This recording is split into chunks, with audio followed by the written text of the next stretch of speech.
దేవుని చిత్తమును జరిగించువాడు నిరంతరము జీవించును. దేవుని చిత్తమును జరిగించువాడు గతించిపోడు, నశించిపోడు. భూమి ఆకాశము గతించిపోవచ్చు గాక, దేవుని చిత్తమును జరిగించువాడు.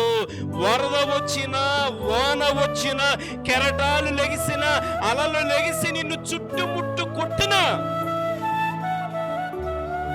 దేవుని మీద ఆధారపడినటువంటి వ్యక్తులు వారు కదల్చబడరు. ఎందుకంటే వారు ఎక్కడ కట్టబడ్డారంటే క్రీస్తు అనే బండ మీద, క్రీస్తు అనే వాక్యం మీద ఎవరైతే కట్టబడతారో దాని రిజల్ట్ మనం ఎప్పుడు చూస్తామంటే శ్రమ దినమున వారు కృంగిపోరు, శ్రమ దినమున వారు నశించిపోరు, శ్రమ దినమున వారు బలహీనులు కారు. శ్రమ దినమున వారు చెప్తారు, నేనెప్పుడు బలహీనుడును, నేనప్పుడే ఆయనను బట్టి బలవంతుడును. దేవుడికి మహిమ కలుగును గాక.